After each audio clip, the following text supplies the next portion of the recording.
pakai nilung set na nei chanovin chon set na khat se ka nei zong le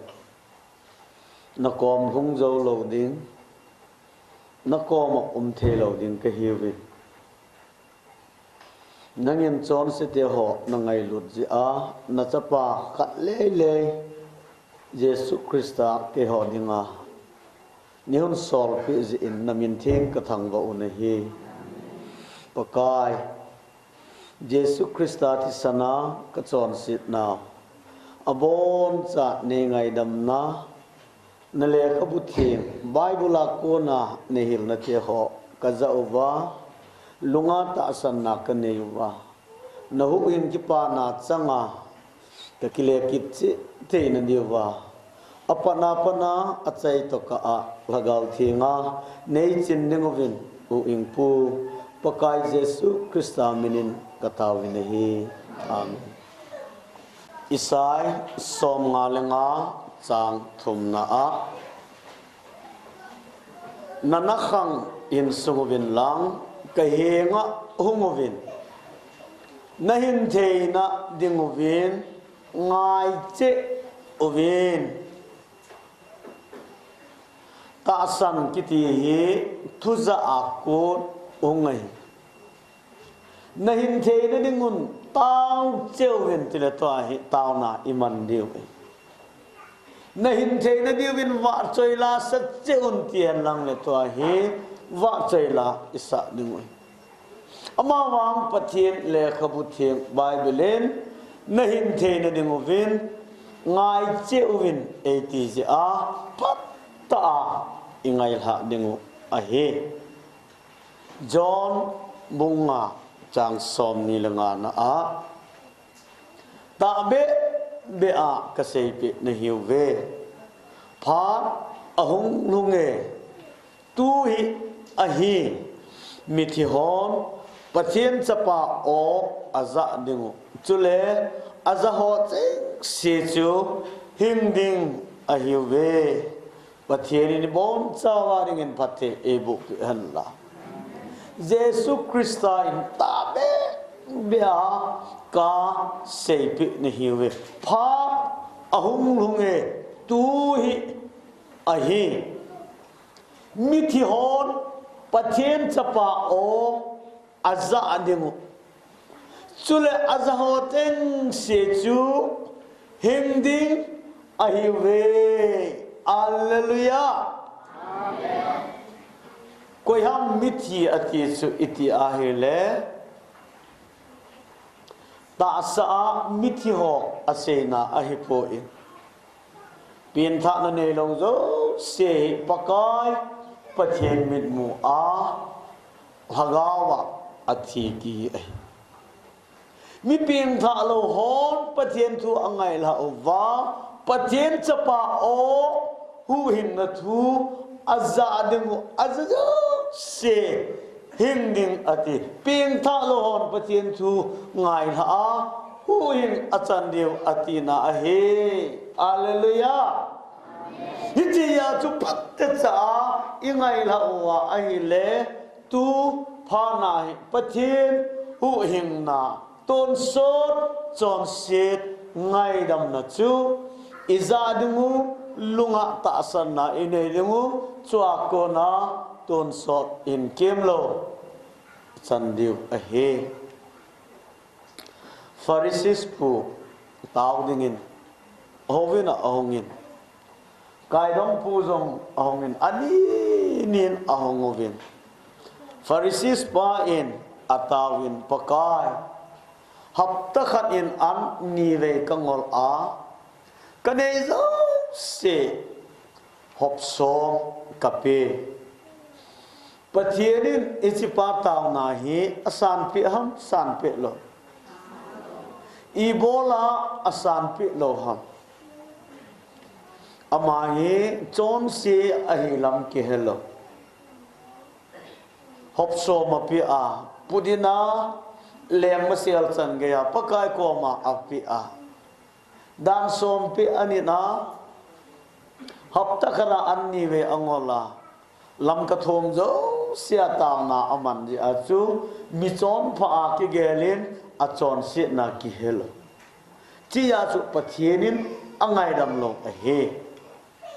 ka chon pat na hi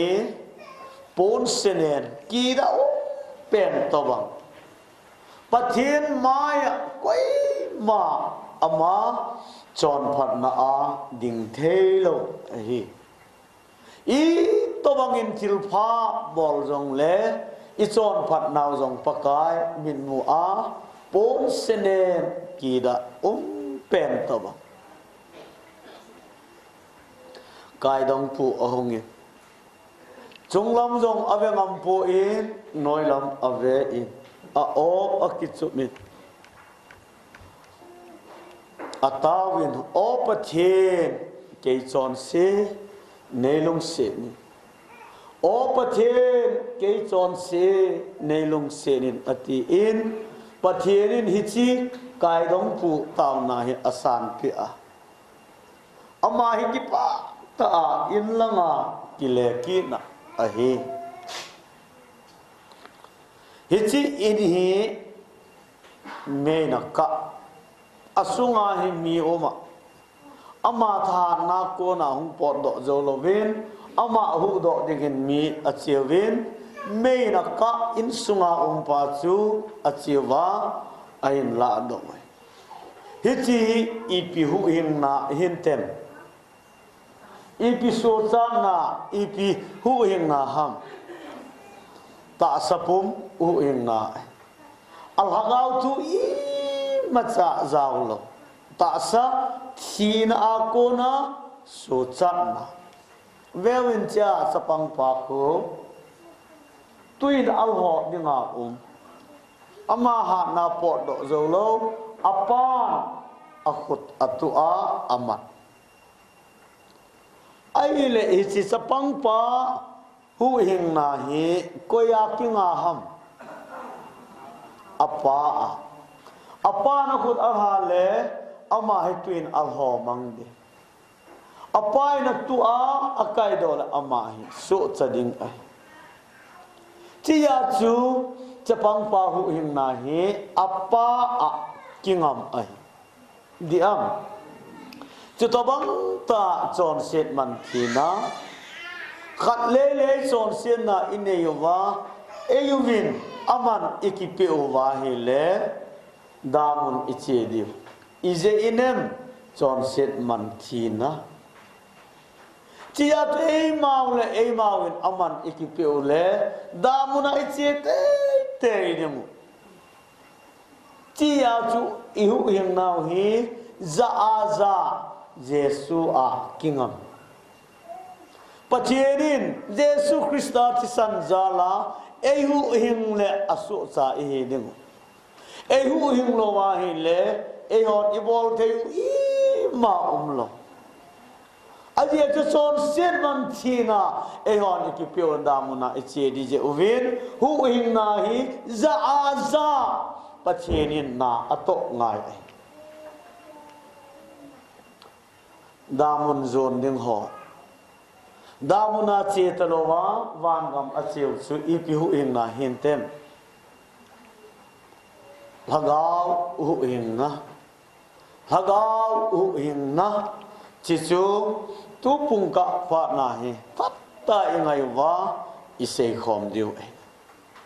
Timothy thot khat na bung khat chang som le nga khat ni thum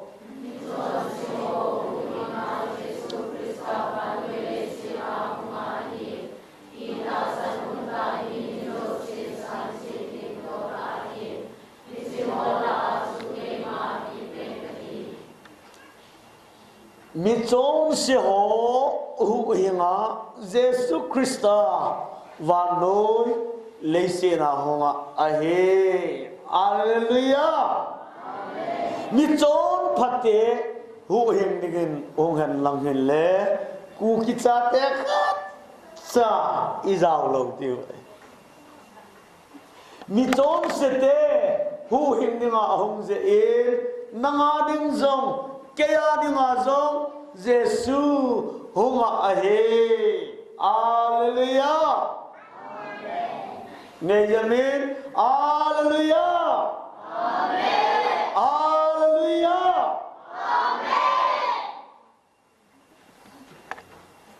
Mi chọn phát thế u hình đình hùng lễ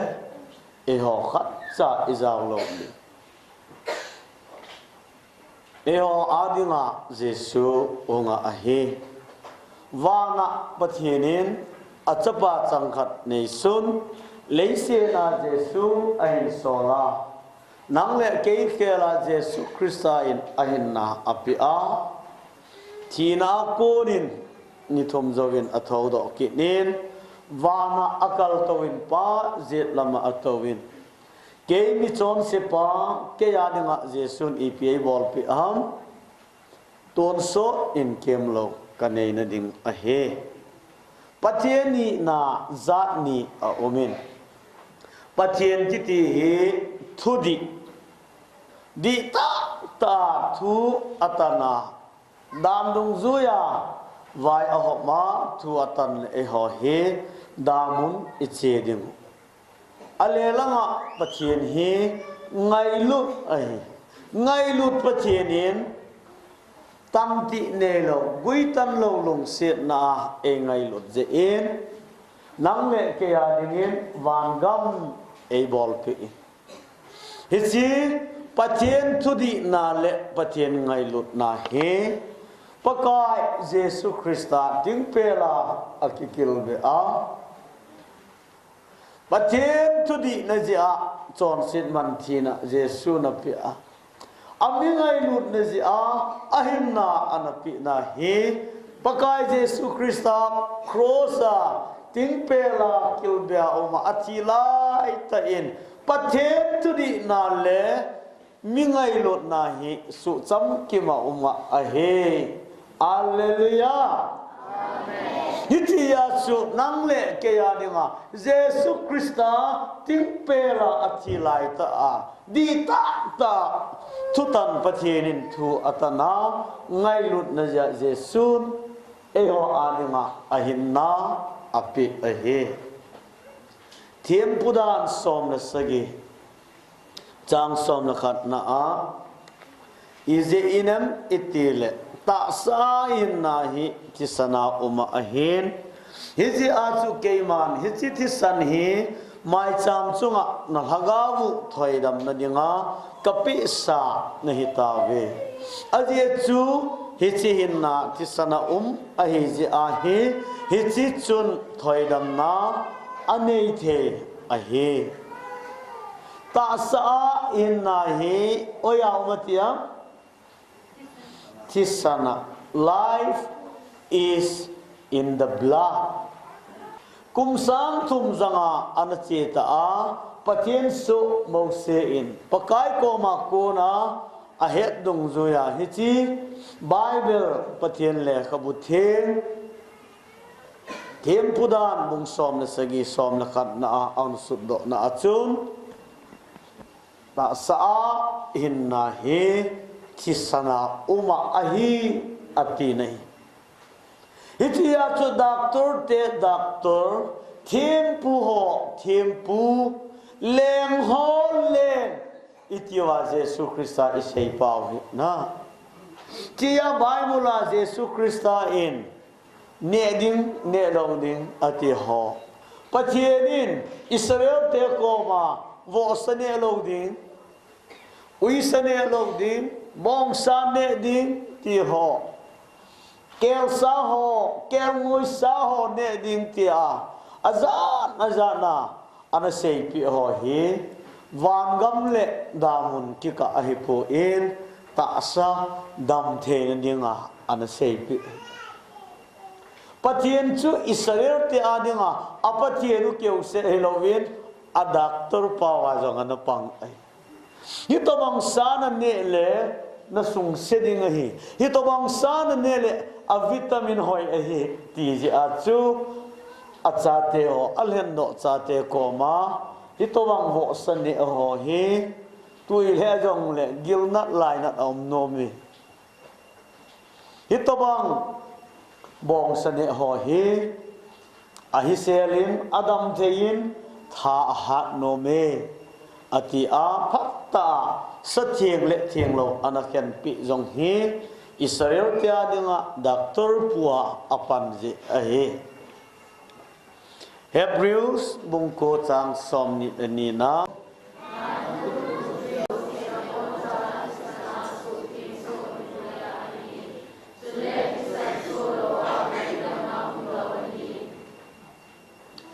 dan thu dung zoya imazo se tisana su thing tisan solowa ngai dam na umlohi ati in aile gan tisana kilhai na hi hoilaya ki panham koi phat laya gan tisana kilhai na ki panham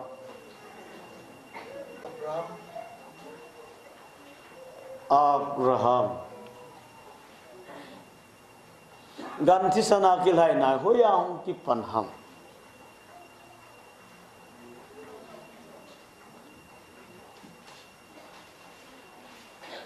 Adam le evi in sele pa het ne thega ne lo ding tia ane pha non sago ke wahi aki hewin akiza pi lonin asago ke wa pha non the chang na anaki tom lonin hitobanga kiza pi ta hin ko aman lai wen patienin adam le if adinga ipi abol pi am ipi sim pi am savun ponsil asiem pi in siam tilbu bung thum chang som ni lakha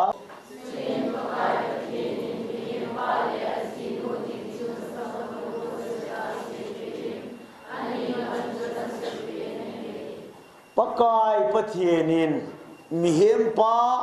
adam le azino dingin savun ponsil ati ai le pa te ho kel ngoi vun thisan su lova nalip do the dio bang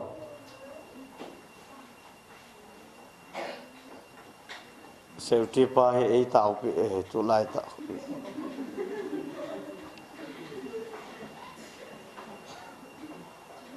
kel ngoi vun thisan pot lo he la avun bo na la do the dio bang la do the lo chichu ahi ta ai le gan thisana kilai na chu hoila ya hong ki pan ham vewin adam le if hi a chon sil honin akiza pi honze in asago keu nau chu thei chang na in asel honin hi jong le chichu pon sil pha pe na hi ta lo je in pathenin amani adingin edeno na kel ngoi atha a Ezekiel ngoi vun chu ala ado a amani aninga savun ponsil asim pe a amani akivon naw numuwam hichi amani akivon naw hi ala ape lo sago kewa makisel naw ke ngoi vuna atoma amani ponsil akisemu thei chang na pa chu la lo chia chu gan tisana kilai na chu oyang ki panham itile eden hona ahita adam le if chon sit na ji a chon sit na nei lo kem ngoi tisan eden hona along tan hi hallelujah hitia chu dan thu dung zoya imalo se tisana su thienga hi ati ale ai ma yo se chu eden hona ki pana ahi adam le vi son sen ngai dam hinawam wangama diwam damuna amani kela gancha ke thatnen vewin a chon sen naw pathin la a ke ngoi chunga akoya amani khela kel ngoi chon si hi je in chi kel ngoi atha phat nin amani chi na ninguna thi hi ta je in pathenin savun pon sil asil pe chu ngaidam mel chi na a he hallelujah van khopi ilon pha no le adam le eviro anakitum ni ves apieng tha lo ho in damuna nom pha no le adam le vi namu zo lo di khát đi bầu tròn xiết ở bò lô vá amani tròn xiết lại nên ngã bát thiên nên kiêng ngồi ở tháp ấy họ hết thế nên Adam le Eve ở tròn xiết lông bát thiên kiêng ngồi ở tháp kiêng ngồi thì sanin angai damin savun pon sil chu ngay đam mel chị này chị nó kia xuân là chu i hết riêng điều ấy ấy giống lệ savun pon sil kisir pe kiti chu minia adinga savun pon sil ke ngoi vun akila do le akel ngoi ju thisan pot te te ding ti na gamsa vun be a hing thei lo Hebrews bung som la khat chang ni na a ta san wangin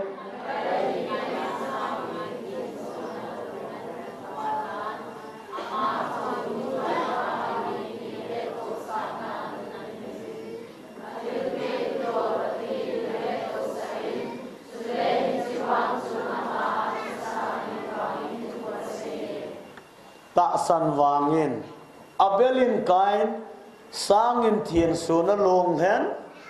phazo alhanin ati ibizia pathienin kain kilaina asan pi lova abel kilaina pazo chu asan pi ham ani niwen pathin koma ahung honovin vevin kainin alova amusiga ho amchaya pathin koma kilaina ane abelin zong akel ngoi atha a pathin koma kilaina abol ani niwin ta san mai cha asemuvin kainin lo na toga abelin tisana kilaina ipja kain kilaina pathinin asan lo ham ipja abel kilaina pathinin asan pi ham serti pain hun seho ipj mong ham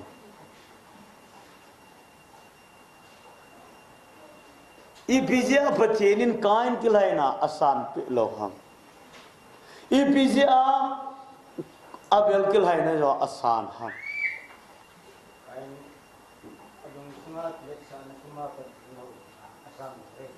Moilaya kilit sana nehiti kisunam.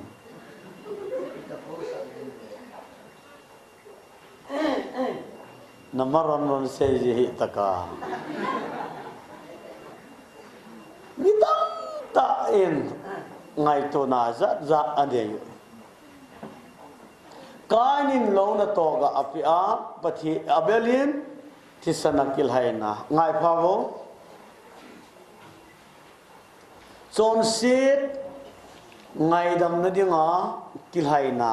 ahi pat phat le tisan azau te tenga amawang ki pathil pi ai phana hi le tisan azam ngai le lowa muchiga hozong ki pathil pi apakai koma ichoi le ala jing asan ni hizong le chon se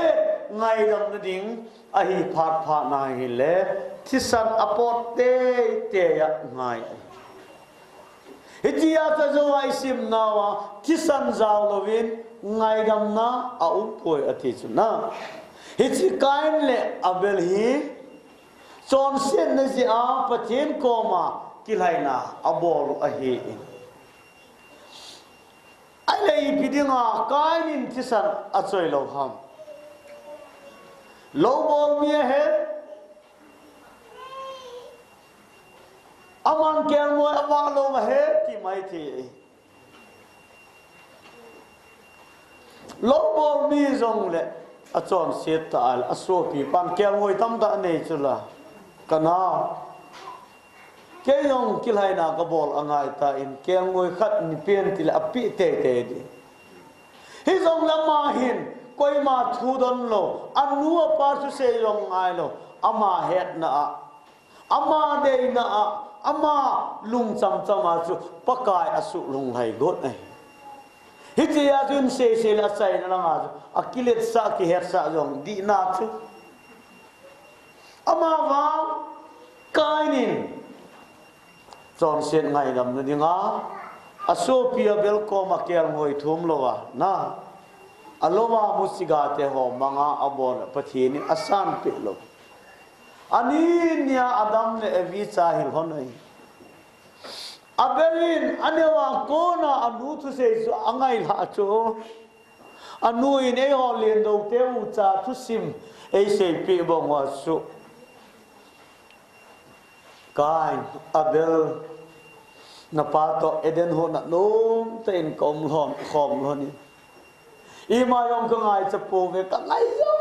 seo ka ngai cha jo seo o men guli na hong hema ne lo din thega ka ne pha nun paka alung hang eden ho na ko na e dal do hi zong le e ngai lot be je in le hi chi sabun pon silei siam pi a e tha lo wa e ngai da ma hi ti hi adam le evi in achate kom asei te abelin pathin lung hai na chu thisanai ti alunga akimel chi a na kiangoi thisana kilaina abo pathin chon phan na ahol je in pathinin abel kilaina asan pi a kain kilaina pa asan pi lo a he podo bu somnani chang som na khana panin chule ama hon atisan them khat aso do uwa kel ngoi no sa ane na dimu in zo sia chu kot pi te ni la income sunga aloina dimu a he aje chu hi chi jam chule ke man egypt gam sung ka in zot pa ding mi he langan cha hile egypt gam sunga apeng masa zo se chu kasu gam so helding egypt gam sunga pathian lim ki sem thu hot chunga jong thu katan ding a he keima pakai chu ka he nang ho dinga hi chi thi san chu mel chi na khana pang ding na chem na in chung dung zo sewa ti san nat so hela keiman egypt gam sung kasu gam teng le he chi thi san chu kamu do ti le nang chu ka kal chu zi a nang ho su gam dinga na chunguwa gam na hi se honglang long ding a he je egypt gam adal ha ding kon wa pathenin israel mi te ko ma thu api a he chi thi sam chu kamu do ti le nang chu ka kal chu zi a nakonuwa tisan narsa on ati in abanin israel mi ho zo se anarsa so ke akat na pa in di baha atiwin athum na te jong aki chabe sewa do khang noi langa kisel taw khono mom akeng do abon chawa akon wa thisan na su he thisan kabu phat le nang ho ka kal chu ji ding nahi we ati in paten revin nam pathinin thisan hi aza ai ize inem thisana hinna ama ho khela God has come to me again, saying, take a lamb, and with his blood, mark the lintel and posts of every door. Tisan lavin lang, kotzo siya For tonight, I shall pass through the land of Egypt, tuzan le izim gam ken zo and ding smite all the firstborn. chapeng masazo se katha ding But when I see the blood upon you Nakonwa kisan kamu patle. I will pass over you, Kakau chua and the plague shall not enter. gimna ise na inowa loading.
Nakonwa tisan kamu patle. Tan kal chu zi di ngai ti. I to bangin ki chajong leo. Akonwa tisan na zo se chu gim nei se lut lo. Jing khu ahong wa in. Jing ka pha. Jing ka pha. Aki chama ma do khang no ya ki sel ho zo jing ka pha khat cha tisan na ho athalo patinin tisan azabo tisana hinna umhi je in tia je Jesu Krista tisana hu hingna ana chang ki cha jong leng damun ki chi di lo Israel te zong gam go gam hale gama nel di gama layun ponina acheng win pon bu asawin pathiena ho naw in sunga hin mei ong kai ji in hichi mei ong kai phale pathienin ama ho hi aumpi avil ha vetsana chutale ama ho hin kilai ganin kel bong ho kel ngoi ho po jiwa a chon sit panur kel ngoi ho bong ho chunga a khut angap muwa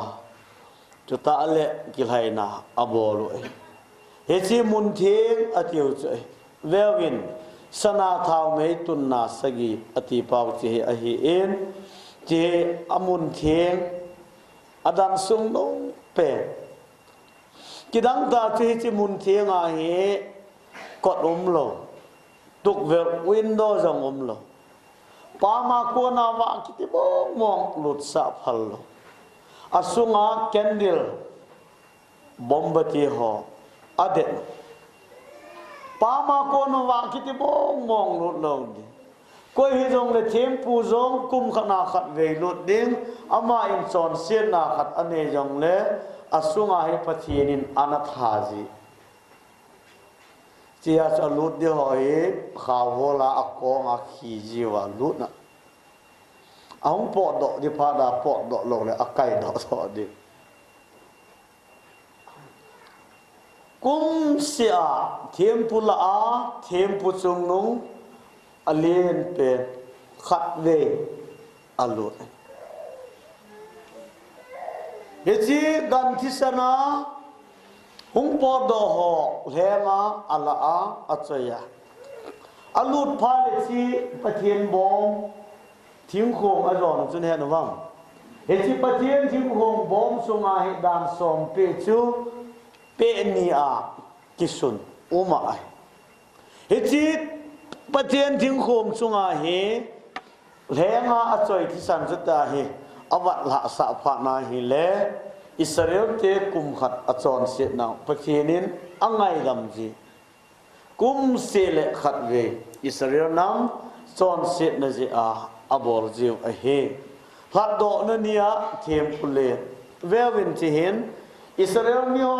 se chon se ji a kel khat kel moi khat akaywa alu chunga kunanga phan le kum khat chon se chu Israel te azo se hong ki chona kel moi chunga kingama isi kel moi hi chon sia phat le a chon se ngai dam na achan chi chu chon se ngai dam mel chi na a he bon bua a cheng win vewin lang chi he Israel mi tam ta te ho chon sit na ho anei phanu le kela kaywa athawa Ezekiel chisan chu thempuin achoya esimun atmun thianga lu na bathian ding khong sunga chisan anatsa chu ta le chon sit ngai dam na achan kel khat zo chu tha lo dim chi gamla gamang lama pot do sa ding ama hin abona achon sit naw apu mang agelu a he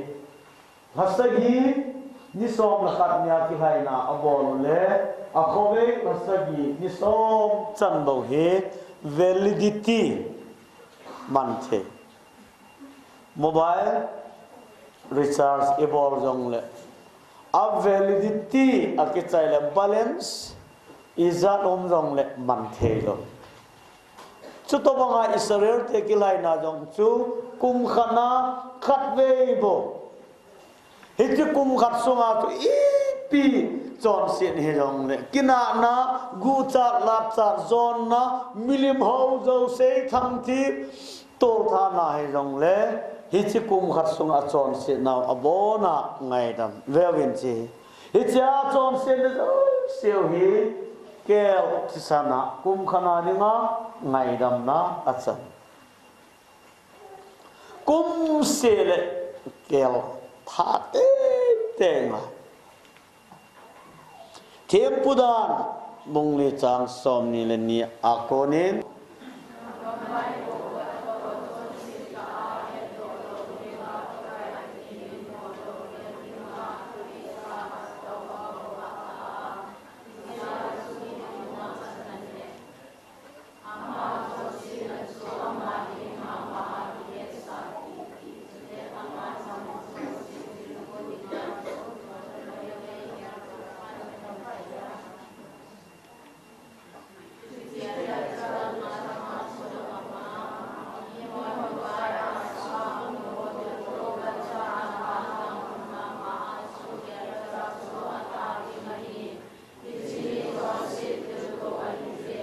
lam kai khat gam vai phu khanin chon sit abol kha a hi le kelain kai di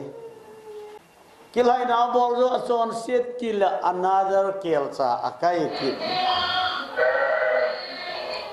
akilai chai mi khanin asu lung hang ki le akipat kina another hameng khat an kai ki na a chon sit mun le kel cha thi tam jenga hichi kel cha lu chunga chu akhut angap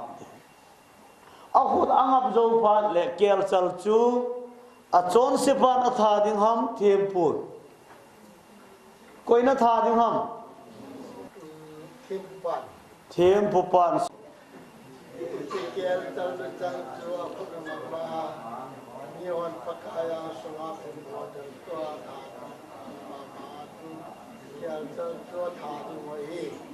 Ghiền Mì Gõ để không bỏ lỡ những video hấp dẫn kel chal chu a tha ding he a chu koi ham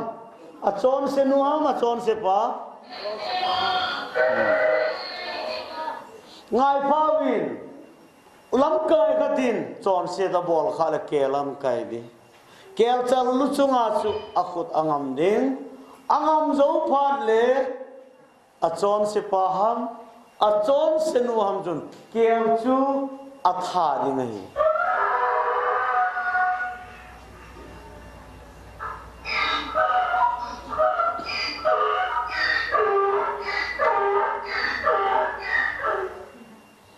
Israel mi hozo si adinga kilhaina ahi phat le thimpun atha mi chang chon se na cho a chon senu a chon sepan atha ngai Jesu koi tha ham paden ngai win Jesu koi tha ham Judate na manuwa Rome se paite pedo Rome se paite timpela athaw he tiwang chu mi min muwa ki seida ne na he jong le hagaw la ju Jesu koi tha ham nang chon sit ja Jesu athile nang Jesu that nei chu Jesus had to kahi your sin has killed Jesus na ki pap aduna Jesu hat pani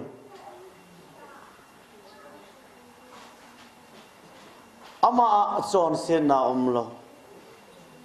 ke chon sin ya Jesu athile ke chon sin na chun Jesu atha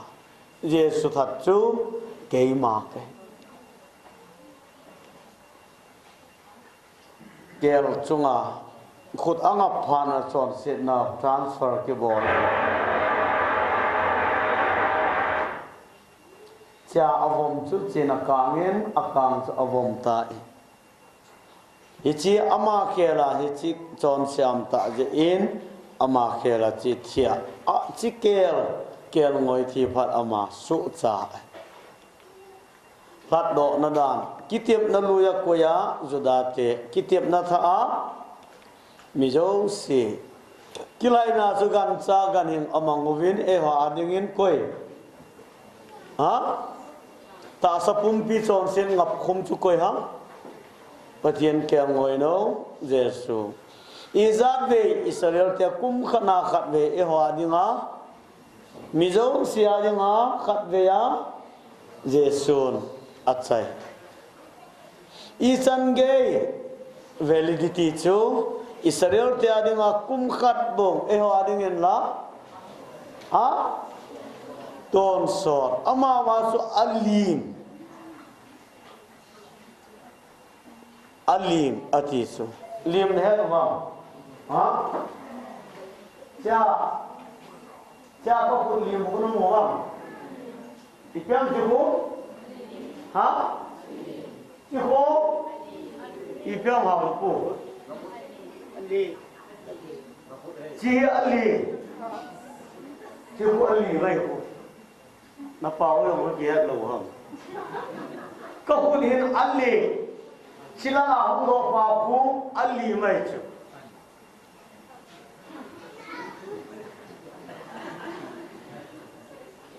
no ma them wam ka hut pa kha in ali a hi le langa khu ado pa chu ali mai chu tuin jong bong khat hung wa le hen lang nisanun khole alim pa hung do abong do lo de chutawanga gan tisana kilaina anei pau chu alim ahi in ata kilaina chu Jesus Christa nang leke chon set that do na ninga hunga ahe Hebrews bung som chang khana dan thu chu khononga kilpa hungum lima hi umbom ahin alim ta be ahi lo je chun akum tina long henna alha jiu chun ahin nai ho chu acham kimsa zo povin ahe aje iham itile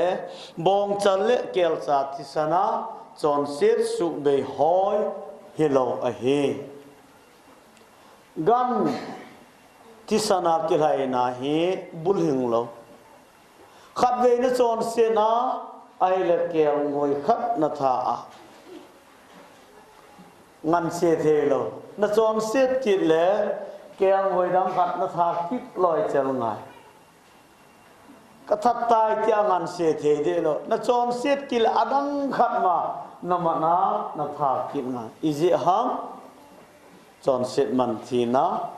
gan thi sana kí hai na pa he chang kim lo bul hing lo aje chu chọn xét man thi na a he nang le ke chọn xét man thi na a he je a i chi the yo ngaya a he patien kom jot na dan som pia van gam lut dinga anagon pele koi machan lut zo lo chia judan som pe Israel judaismon anit zo lo jehova gan thisana kilai na pa chu pathenin apal pe a he esidan som pe ni na koi ma van gam lung lo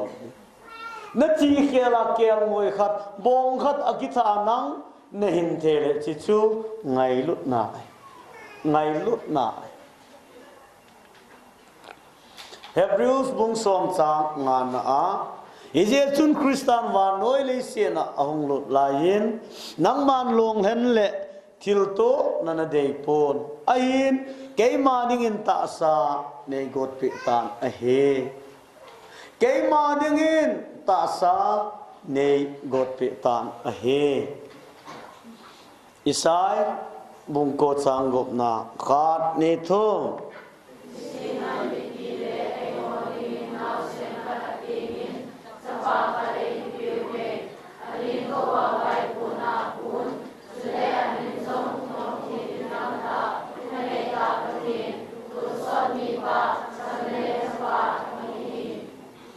ai ho anding in now sen khat akipen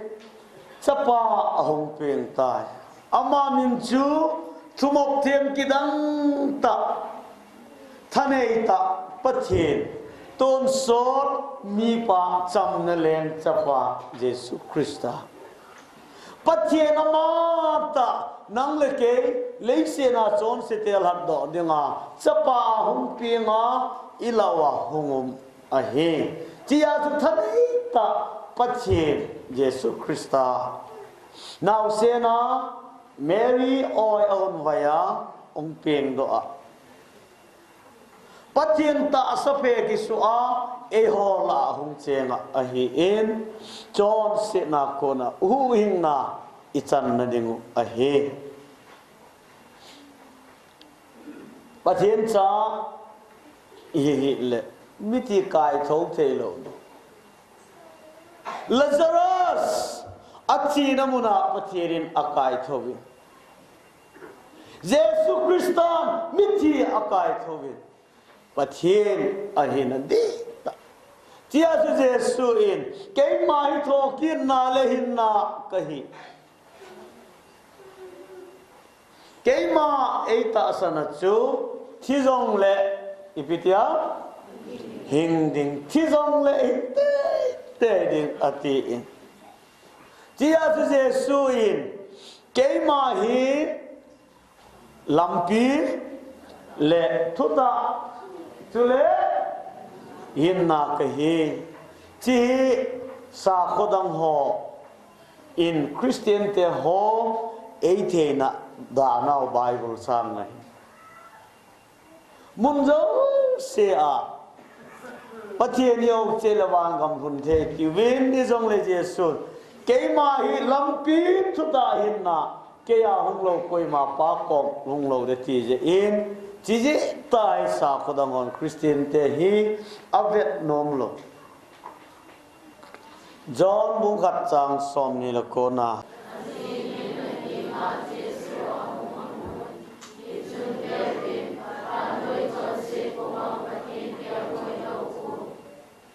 chim dang vong kat ni thum azingin ahinga Jesu ahong amun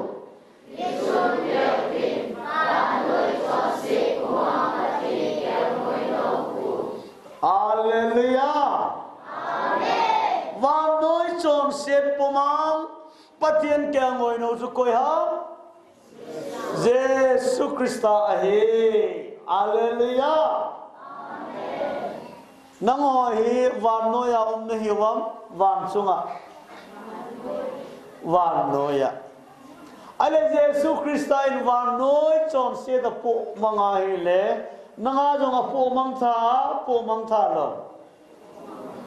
po mang tha he. Hallelujah. Và nói chọn xét a po mang to ka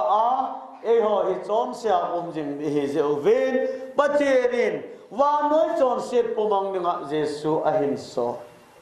và nói chọn xét chu adama ko na lấy xét ki chai chana apem lu kha apem ning chọn xét na chana chu và nói chọn xét na jaw so ke ya zong nanga zong pomang ninga Jesu hunga ahe. Hallelujah. Amen. Atopina vewin Jesu chọn xét na ma nei lo i chọn xét na hi hop thuma omni apo mang hang ha iza no abor sakeya. Hallelujah. I chọn xét na zo sel abor sakeya Jesus apo mang hele chọn xét inay na layo chọn xét nanay na layo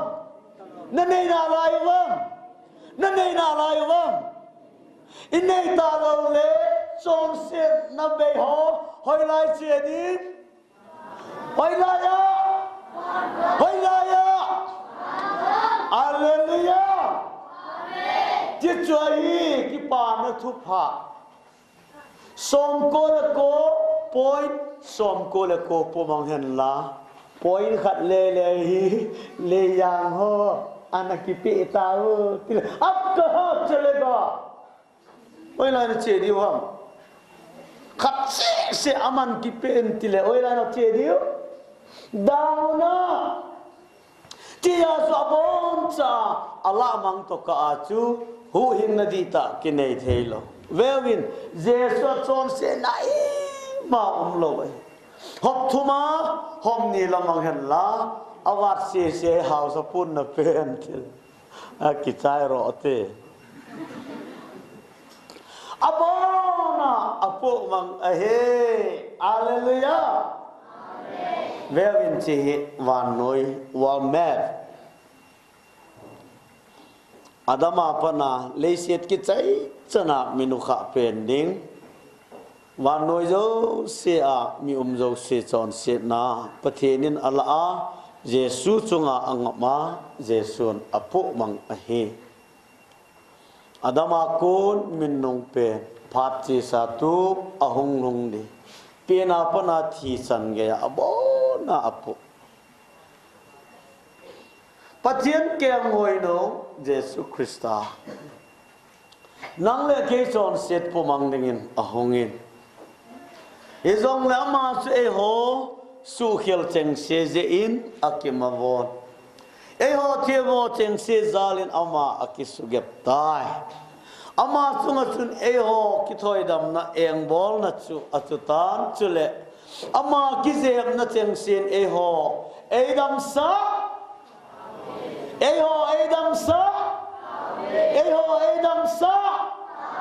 Hallelujah.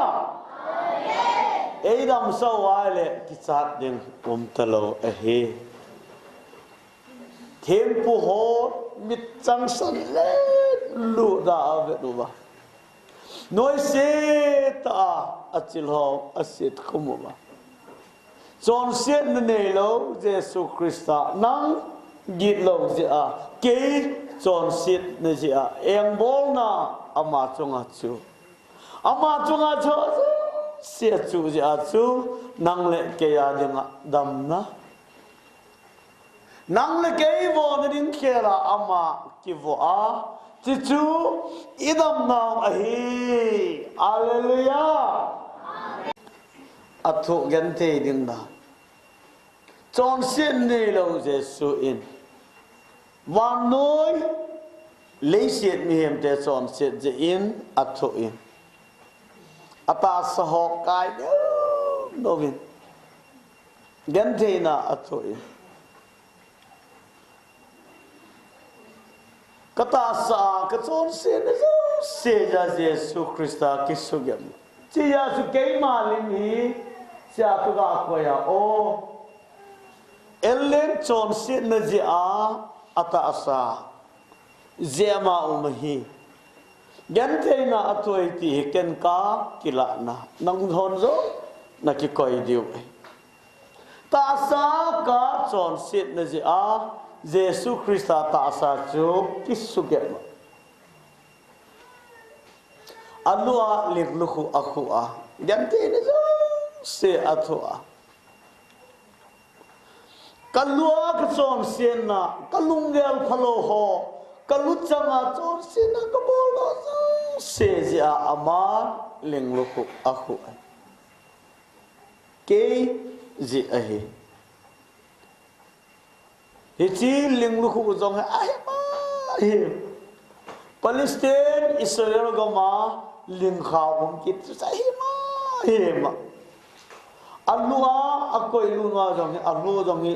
asut pha de nga bon agin mo hel amu ma he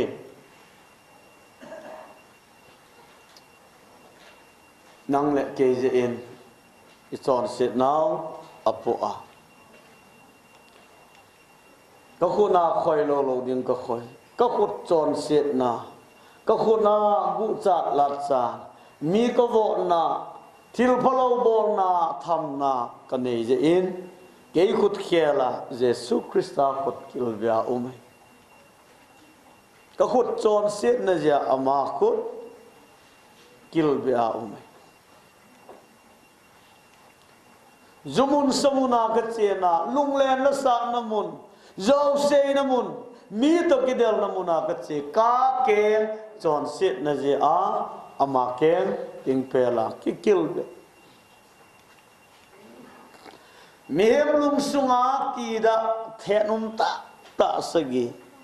wa hong kel sa vor sa sub ko u ken gu hum pi ba na cha zo se ya so Jesu Christa na tenga ki do na lungel chon sit na ji a isai som ngala tum changup na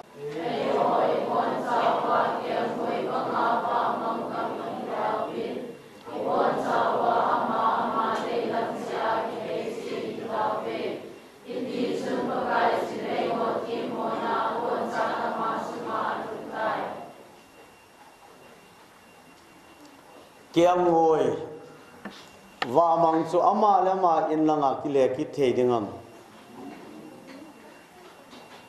koi na hol do ngai apu na hol do ngai gan chala la angol pen chu kiam ngoi amit jong han lo gam la ta gam amu pha lo hona alut jong le kiam ngoi chu idel le alut na kot jong hello wa amadon don aboyi chia chu kiam ngoi ki ti gan chala la angol pe angol keu se lo wa mang na la anop na lam zon itikile kit the oh upai le tere ama le ama hung kile ki din alam pi mong lo hi jong le pathienin ke ngoi wa mang banga e ho jong inom na chewa I wa mang la win pathienin I son se naung abon cha ala a Jesus chunga azut na he hallelujah amen velin chi hi cha ka projector thana bible hoi kala a he noya pa na ta pulpit chunga ka koi ro oi la yam ta am ha chilaya yam na la yam talo ai chau pa chu kala a pulpit chunga ka koi le pulpit chunga dia chu tawang ta chu nang le ke i son sim nang i ta hat je jong hilo paka i ti jong hilo patienin nang le ke e ngai lut ja i bom chawa i son sim nang hi Allah a Jesus chunga alut a he hallelujah Hichi Bible chang dung zu ya hi ithia monang chu toy koi chunga ithia monang chu toy koi chunga Jesu chunga ai ibom chama ithia monang pathieni na la a Jesu chunga koi ta ai le nang thia mona na ne na la yang nang chong se ne na la yang nang la ka nang hola nang ala Ithia mona jo seo pathieri na la Jesus chunga koi ta chon se nai nei na lai wang nei talo chon se na nei talo hoi lai se di van gama hallelujah hichi hi a hi hu hing na ki pa na thu pha chu na ta hat je jo hilo na ka je hilo Pathieni nei ngai lut ji a wa noi chon se chu ala a Jesus chunga akoi alhut a he Verwin mi khat adam ji a mi lo se chon se i bom chawai chon se na pathieni ala a Jesus chunga alhut na I hello ko wa chon se I hello ko pathieni ala a Jesus chunga akoya Jesuin akichai tai tia timpela hong ki ko do achu I chon se na zo selman ape chai a hitai hallelujah ai tal so pite ho Hichi Bible chang dung zu ya he ithia mo na bon cha pathienin Jesus chunga alhutta le chon sim na inei ta loi ti na ta sanuwam na ta san ta tawam ta ta ino chichu na ta san ta towa le nang ho adima chichu hi pen tha na hu hing na ki ti chu hichi ya chu itaw je uzong hilo pathieni nei ngai lu na wa noi chon sen na ala Jesus chunga ehut pi a he hallelujah amen Verwin chi hi ka chon sen na pathieni ala a ka chon sen na chu Jesus chunga akoi Jesus ka chon sen na se apu a ama in cross akichai tai anati a he ehu hing pu dingin ehu hing pu chu anop ding anom zo se hu hing pu pang the lo a thinning a he anom zo sen van lem tol the lo atol te te bo chu al hing ngai pha mi chon se te hu hing dinga he chon sit na be a hi te te nga mi chon se hu hing the lo sinner cannot save sinner mi chon se hu hing dinga chon sit na be a hi te nga ya a he Korinthot ni na bunga chang som ni la khat na ama chu pathian chon phat na ichan the na dingu wa chon set hello hel pa chu e ho khela chon sia asem ahi hallelujah alo pe na chon set na hello Jesus Christa chu pathinin nang le ke khela chon sia asim ahita John thot khat na bung thum changa na a khat ni thum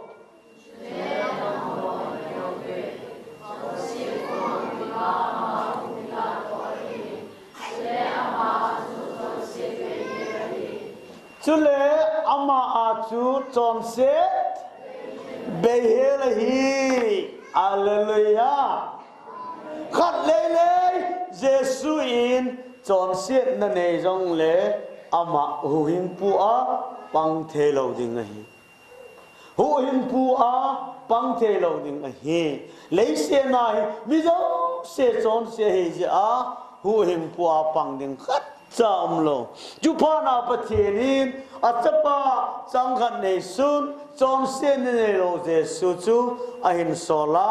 nang le ke hu hing pu dinga hunga a he hallelujah John thot khat bung ni chang ni na a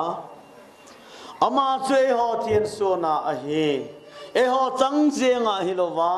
wa noi zo se thiên so na zom a hi wa noi zo se ve win chi hi wa noi a mi zo se lim hi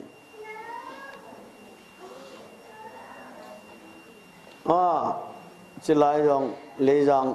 không như thế họ có muối, ấy sĩ lăng hạ hào sập bùi rằng có muối, BOIF president pa rằng có muối lăng hin, và noi ami zo se adinga Jesu hunga. Mizo se adinga Jesu Christain ahina ape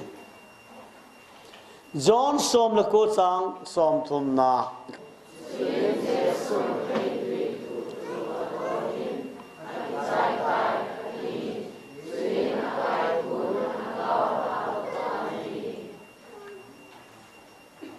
pakai Jesu Christain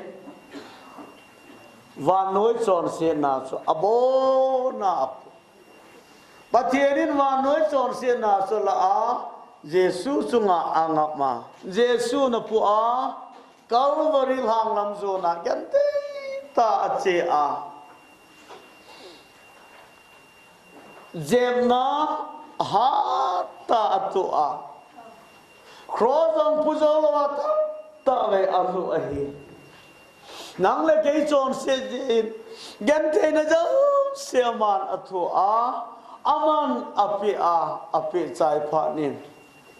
cross a hong ki ko do in ipiseam akichai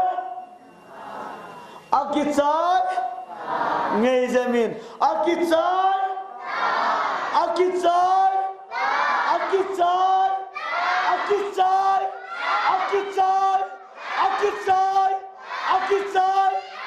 hallelujah akichai tai atilai ta su nang chon sit man zong keya zong abona ape chai ahe hallelujah amen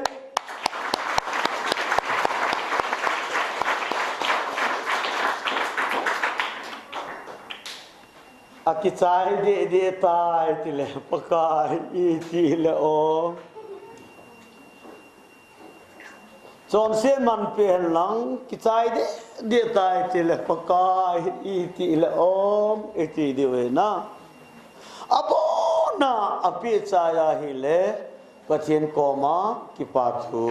ise dingu ai I chan ge ya pathianin nang le ke engai lut ham nang le ke chon se je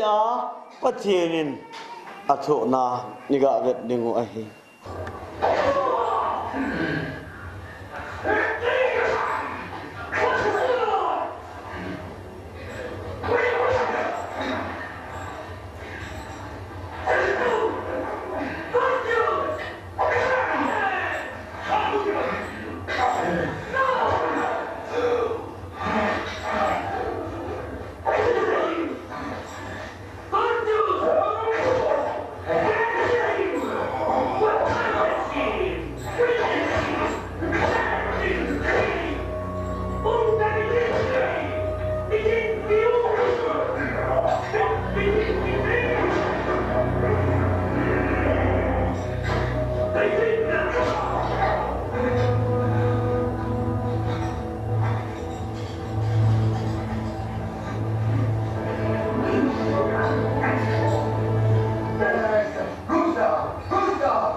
kabatin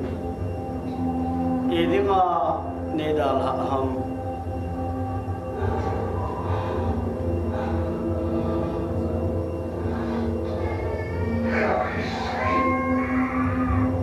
agit sai tai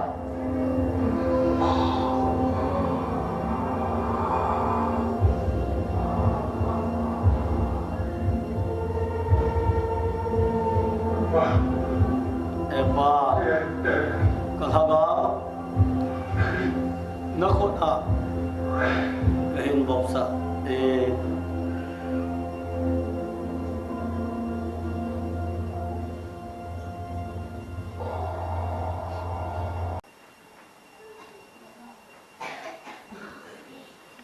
John sit nei lo Jesus Christa in I chan geya nang leke engai lo nam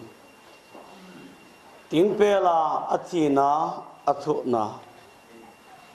chilai ta son nang jong umin lang gache in lang gadong in lang pakai koi son sit ja na tho ham kya na do le nang son sit je ati te din ize inem ipize in natiaile because I love you nang kahin lung sit je nang in hei jong le chun ton sot damun che ding na hi je a kahin ngai lu a ken kahin na kapi e ati te ding Jesus Christa ngai lut na hi ton sot ngai lut na akitsai kai ti jong le tho do kit te hi le I macha phachom lo ding a hi wangin ama chun ama hoza ti za hi un ting pela kithat Nazareth Jesu chu no holo a hi ama atho do tai hi koma aum ta poi alum na hi ong vetawin Bagai Jesu Christa han som chu rom se pai ho anga sa wangon ni thum zowin ong tho do nen hoi pi anong hen lenga ki ho nin aum na so boy lo herin ong pot do in hi ko min ta poi a tho do kita alum na zong hung vewin ati in Jesu Christa a tho do ki nin ama in vangam chabi a choy keima chu lampi thuta hinna keya hunglo koima pakok hunglo de atita in ye chun pakai Jesus Christa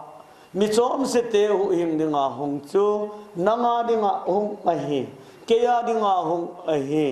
ke wan noya ke je in keya dinga kakila ahi in nangin jong chu pung ka ahi na nakila le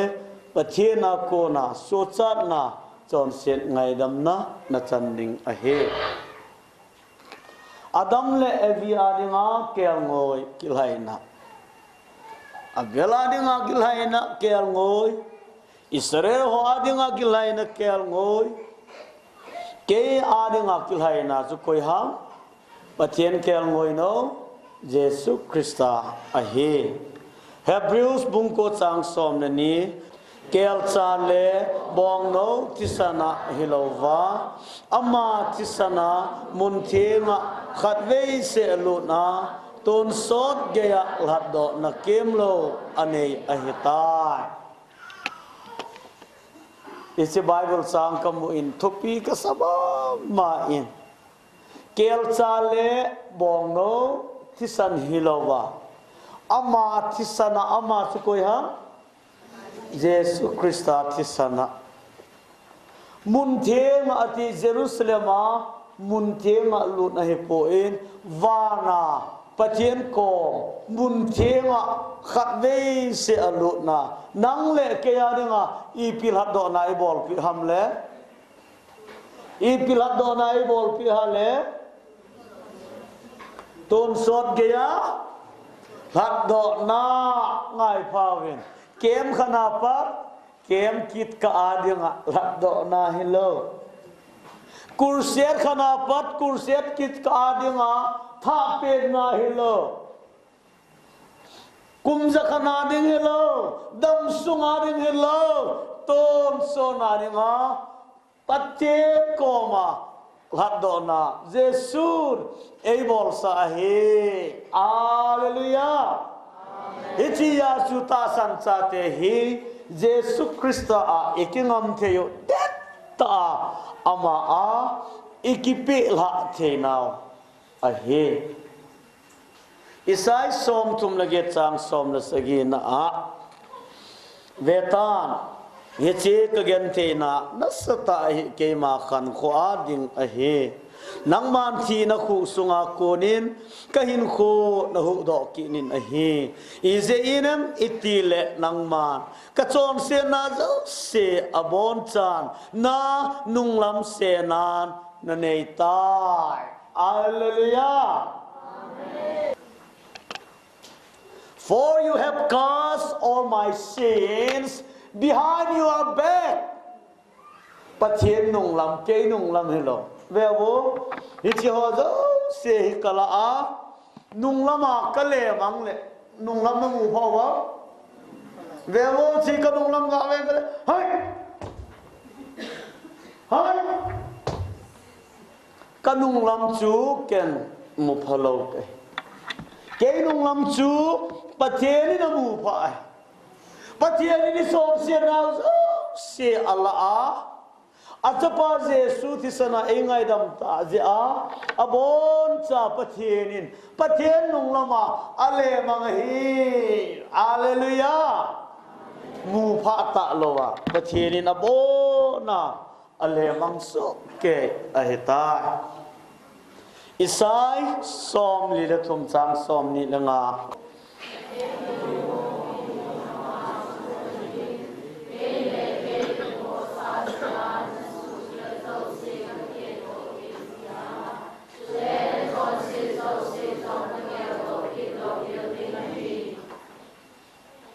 อันเวโวอาเกยมองฮีเอลเลียนกังเตจุกะฮีเกยเลเกยเอลเลียนกังเตก็กิโคสาจิอาฮิจิโกฮอรีสนาฮีมุมไบอาสังสกีอา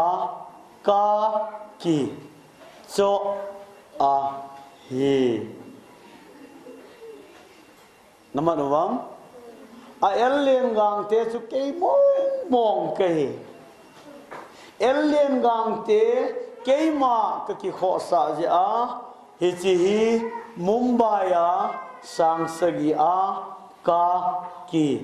โจอาฮีอามานาโบนากปิตาจิอาเกียเนติมวังสังกุปเลจักโกเลสอมโกเลโกกับปีเลเกียฮิเทโล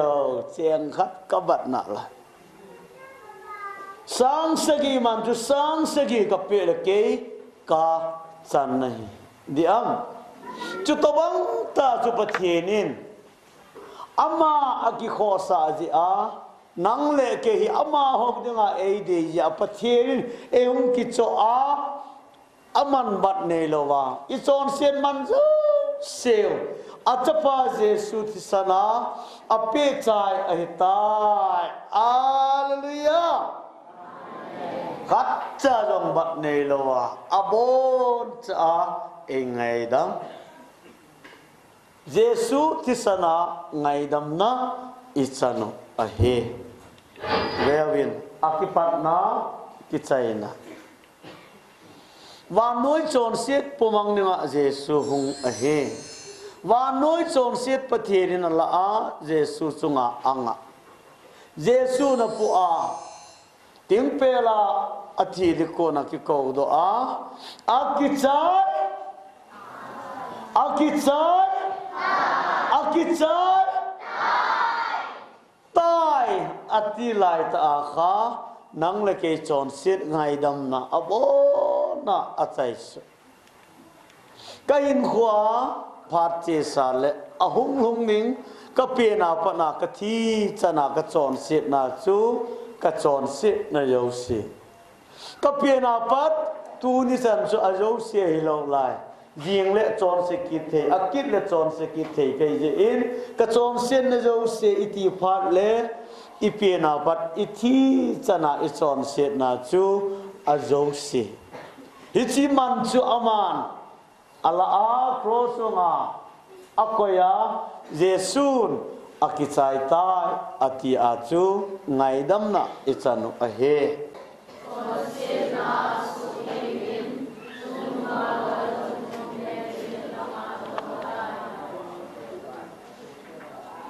chom sen na asu thiengin chungnunga lau chungnung pen jet lama a to tai ngai phawo ipidinga hilai munahi kadin ham ha thu sei dinga kadin na chu sota chula ipija to hi hichilai munahi kadin ham ipija to hi hichilai munahi kadin ham ngày lúc này là điểm ngay lụt này ra là cái điện nào chứ sót ta chứ kệ tarik tung ra nào phân nào ngày lụt này gì à gắn thì ta cầu người ta i bây giờ tôi hi chỉ lại muốn hi cả điện ham cái lẽ ta đàn đàn những cái tan họ trong hi sal gam ta chứ cái tàu nôm cái tàu thế lo gắn thì ta cái điện i bây giờ ham ipija to hi kadin ham ha Krista ngày lúc này là chọn siết pumang ni ngaken ka pumang the ham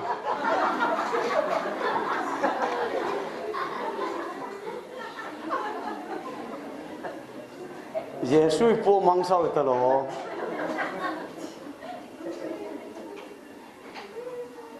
kale la hi to nom le ka to the leng ka to nom cho na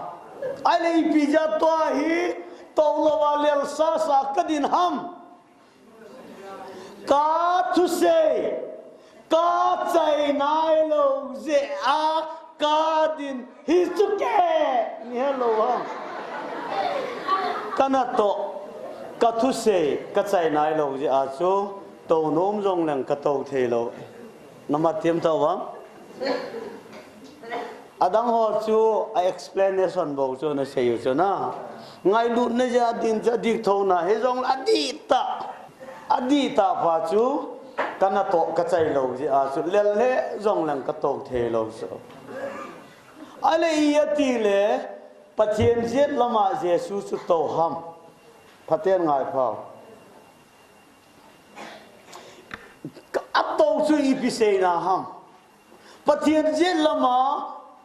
pathian kya ngoi no Jesus Christa to ki di chu kya hai matlab batao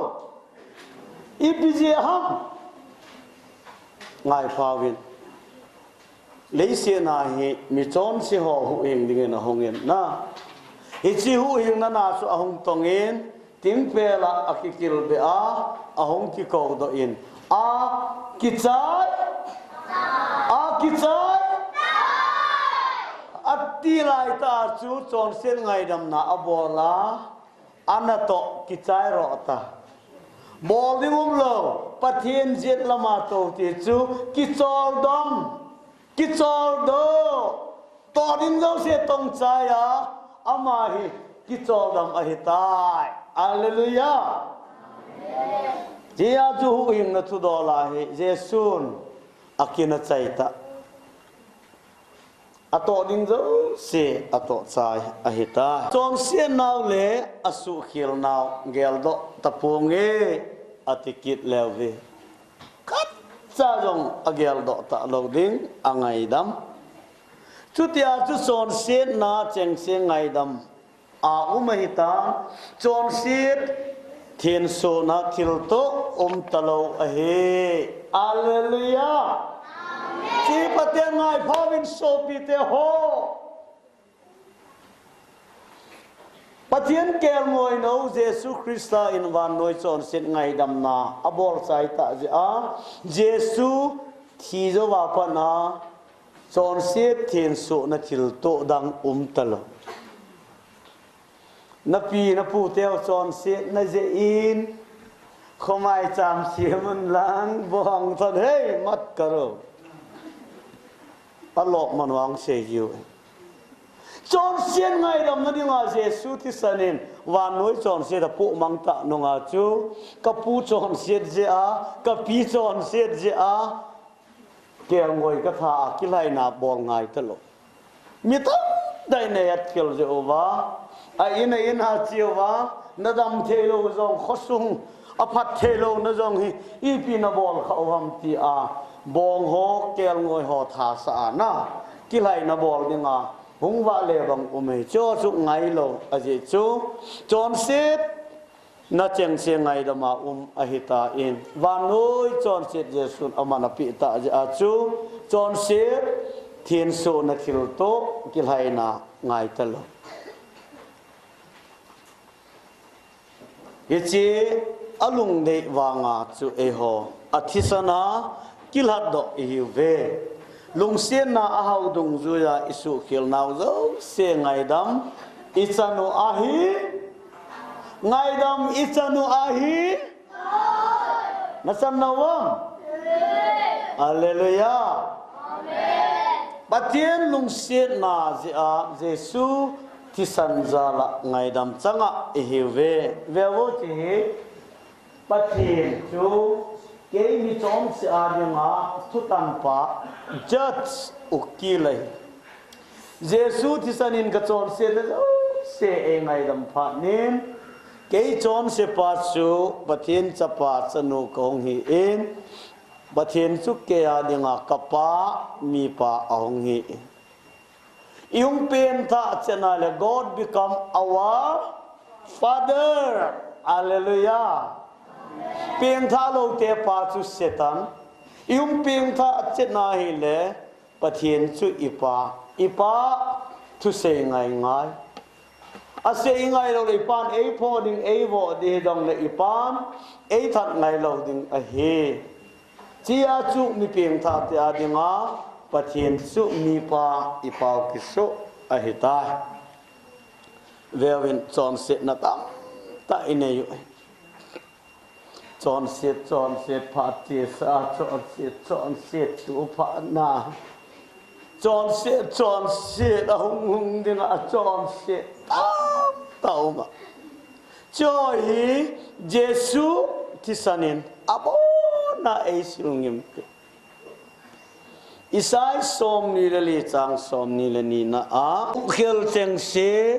mel hang ki tol mang bangin ka the mangin na chon ser zo se mei bol ki tol mang bangin ka tol mang ka he nga hung ki le kinin ke man kal hat do nahi ke man kal hat do nahi ke man kal hat do nahi hallelujah amen tisunata sanwa hat do nei tawa hat do nei tawa hat do kai ta ju la khut damu hat do kai ta Yesu nei hat do tai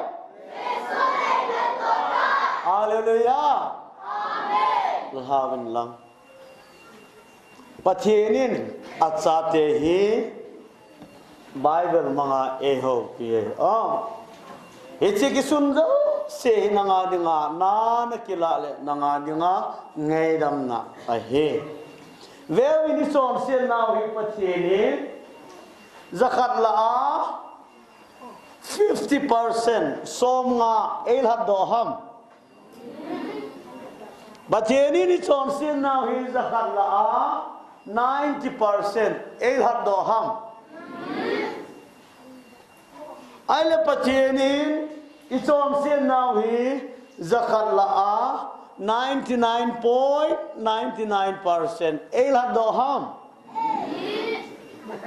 hiyo zakat la som ko la ko point som ko la ko el hat do hen lang khat se aman non na kipi tau ti la hoy ai che di wo damuna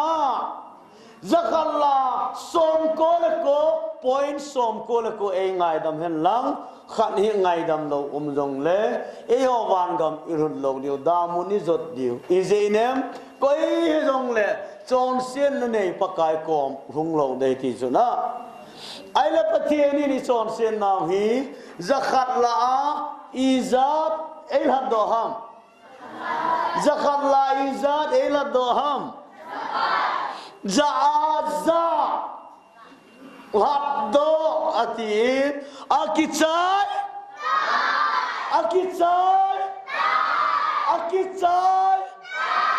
hallelujah zakhat la do te bo chu van gam lut ki hanin lang tawin lang chon sin ngai dam thum long le chun pathinin angai dam na ta san lo le na hunde loading a he ton sot chon set ngai dam na pathinin e bol pe a he vel in chi hin ka chon set na zo se ti chi pa po ki pa melam lung hai mel ham ha ki pa mel pu hi na ipj ham ama he ngai dam na a het chet lo ji phat che sa chon set na tu a chon set na a hong lung ning chon set na agel ngai dam lo a het chet lo ji a lung hai mel a put the lo ale patienin phat che sa I chon set na ho hi ei hat do lo hat do ale tua I chon set na ni tin chon set ni la ei hat do lo a hung lung ning chon set na la ka hat do ham la do lo ama boya tu chana patienin ei ngai dam wang ka he ne riêng lệ thái à cái chọn xét kít khá là ít thì ba tia phát độ ấy à cái hết lâu gì à cho nó cái ba thế lâu mãi lại thế lâu à hung hung nín chọn xét na giống bắt thiên in ấy hạt độ tai thì ông hệ in ông ta sanin về vô hết chi à hung hung nín chọn xét na he ngày lắm phát độ ấy ông ta sanin chụp hanin ka chon sen na zo se el hat do chu ton sot hat do na ai ache sa le tu la hung hung ning ka pe na pat ka thi chana ka chon sen ai ngai dam tai tia hun ta sana alunga het chet na on nei pha na amaya ki pa me ung po do de vevo paden chi bathienin ama hi ache sa chon sen na al hat do on het ta a ani tin zon sen ngai dam arat do an ta sana a hung lung ning athi chan ge ya jesun arat don het pha nin ka chon set na zo se pena pat thi chana chu ton sot hat do nai ti het ta in alim hung ki khel ta ve wo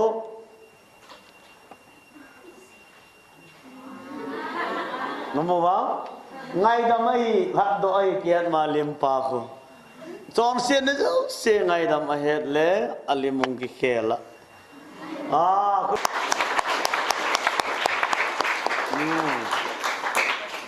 hat do nei tawa nata sanova chita san pa chu hu hing nai pin tha na ninga pul pina hung te ngai lo ben sinoya lot ngai lo ta san chu thu za ko na hung jesun ke son set e ngai dam ti kalunga ka kila a kata san le chi chu ton son hin kem lo chan na chi chu pin tha na a he Ephesus bung ni chang ge chang ko na long set mana ta san wanga hu hinga uma nei ta ve he chu nango a ko ai boy pathen til pe zo a he bo ve koi macha kison thelo na dinga Yesu tilbol wanga hilo ahi lungsian mana ta san wanga u inga uma na hi tawe hi chi chu nang hoa ko na hi poi ipitia pathe thil pi a he min thil na pi pha no wa le ipi kho pe nam ha min thil api a he le ipi kho pe nam ha ki pa thu se di na am min thil pe api le ipi kho pe nam min thil na pe lang ka ki fa e tin lang ki la hi le so nong na chang the ding am chang de long ni na min thil pe api le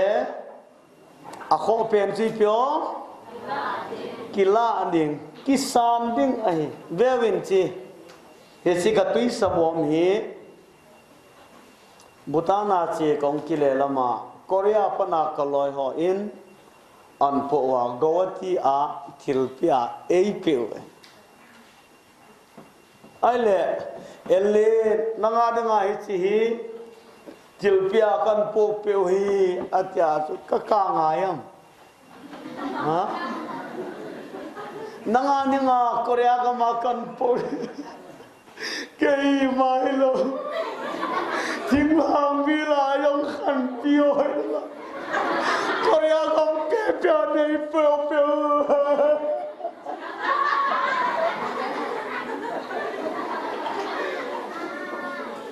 chị kayam ha chị kayam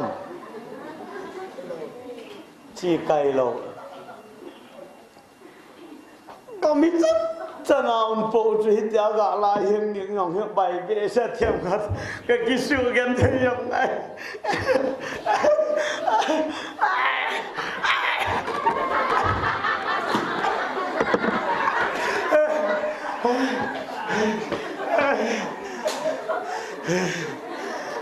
na cái kỳ la đội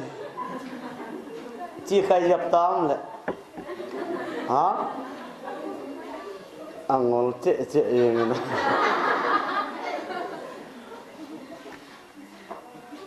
ai le chi tilpe pe o he nui ko ma kala le hoi lo ham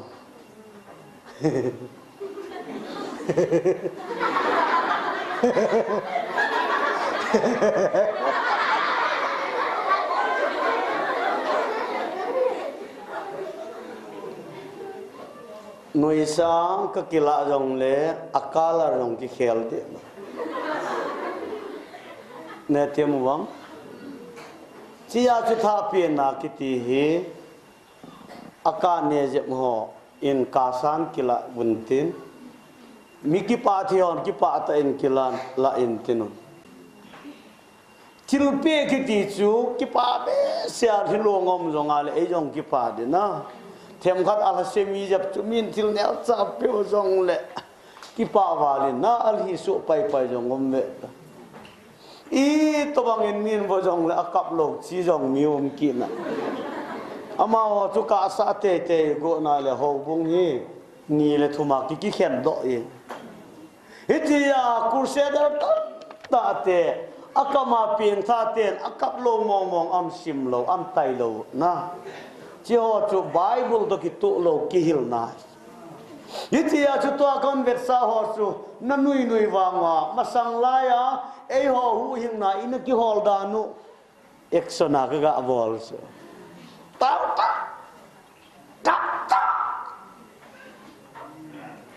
hiti patierin